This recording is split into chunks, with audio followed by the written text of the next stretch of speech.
সত্যি কি রঙ্গন মারা গেল না রঙ্গন বেঁচে আছে? অন্যদিকে সিদ্ধার্থ কি লাইরি বাড়িরই ছেলে? জানতে হলে স্কিপ না করে পুরো ভিডিওটা দেখতে থাকো। হ্যালো বন্ধুরা, আমি অনু, আপডেট উইথ অনু চ্যানেলে তোমাদের স্বাগত। আমি চলে এসেছি তুতে সিরিয়ালের আপডেট নিয়ে। তুতে সিরিয়ালে দেখা যাচ্ছে যে এখন রঙ্গন গাড়ি নিয়ে বেরিয়ে পড়েছে। তুতে রঙ্গনের পেছন পেছন যাচ্ছে যাতে রঙ্গনের গাড়িটা আটকাতে পারে, দিয়ে রঙ্গনের সাথে যাতে সে কথাটা বলে। রঙ্গন কিছু দূর যাওয়ার পর ভাবতে থাকে, সত্যি তো তুতে তো ইংলিশ জানে না, কি করে ওর লেটারটা ইংলিশে লেখাবে, আর তুতে যদি সইও করে থাকে তাহলে সে না পড়ে সই করবে। আমারই ভুল হয়েছে, আমি এত বড় ভুলটা করলাম কি করে, আমাকে এখন তুতের কাছে ফিরে যেতে। তাই সে চেষ্টা করছে তুতের কাছে ফিরে যাওয়ার, কিন্তু গাড়ির তো ব্রেক নেই, গাড়ি তো থামছে না, সে এখন তুতের কাছে ফিরবে কি করে। অন্যদিকে আবার দেখা যাচ্ছে ওই সিদ্ধার্থ অফিসারও গাড়ি নিয়ে বেরিয়েছে, কিন্তু রঙ্গনের গাড়ির এই অবস্থা দেখে সেও রঙ্গনকে থামাবার অনেক চেষ্টা করছে, কিন্তু পারে না। তবে রঙ্গন অ্যাক্সিডেন্টের আগে তুতেকে ফোন করে এইটুকু বলে দিয়েছে যে সে তুতেকে ভুল বুঝেছে, তাই সে তুতের কাছে আবার ফিরে আসছে, কিন্তু আর ফিরে আসা হয় না।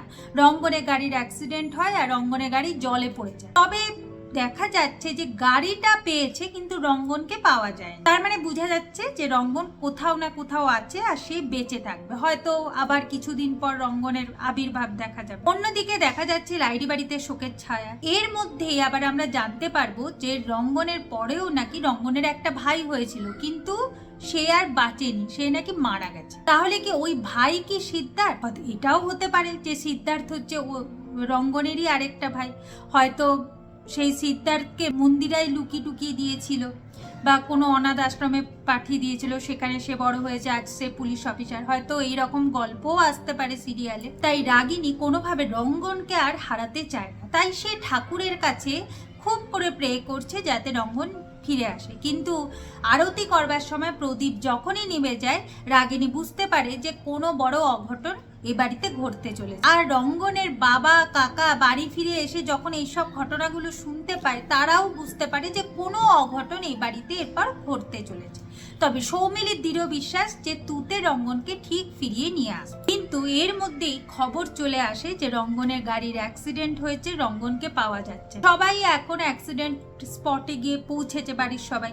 তুতে খুব ভেঙে পড়েছে, সে হঠাৎ করে সেন্সলেস হয়ে পড়ছে, রঙ্গনকে চারদিকে খুঁজে বেড়াচ্ছে, কোথাও রঙ্গনকে খুঁজে পাচ্ছে না। সেই স্বপ্নেও রঙ্গনকে অনুভব করছে যে সে রঙ্গনকে বলছে যে রঙ্গনকে ছাড়া সে থাকতে পারবে না, আর সে কোনোদিনই রঙ্গনকে ছেড়ে যেতে পারে না, কারণ রঙ্গনকে ছাড়া সে অসম্পূর্ণ।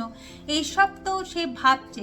ঠিক সেই সময় পুলিশ অফিসার সিদ্ধার্থ তুতের দিকে হাত বাড়ায়, কিন্তু তুতে তো সে হাত ধরে না, সে শুধু চারদিকে রঙ্গনকে খুঁজে বেরোচ্ছে। তো এখন এটাই দেখার, যেহেতু রঙ্গনের এরকম অবস্থা, তাহলে কি তুতের লাহিড়ি বাড়িতে জায়গা হবে? তুতে কি পারবে লাহিড়ি বাড়িতে টিকে থাকতে? আর সেই কি পারবে তার নিজের রঙ্গনকে ফিরিয়ে আনতে? হয়তো আবার এটাও দেখা যেতে পারে যে রঙ্গন অন্য কোনো রূপে অন্য কোথাও আছে, পরে হয়তো ফিরবে। তার আগে তুতে কি সিদ্ধার্থের সাথে সম্পর্কে জড়িয়ে যাবে? সিদ্ধার্থ কি তুতেকে ভালোবেসে ফেলবে? কি হতে চলেছে সবকিছু জানতে হলে এখন স্টার জলসায় তুতে সিরিয়ালে চোখ রাখতে হবে। আমার এই ভিডিওটা দেখবার জন্য আর আপডেট উইথ অনু চ্যানেলের পাশে থাকবার জন্য অসংখ্য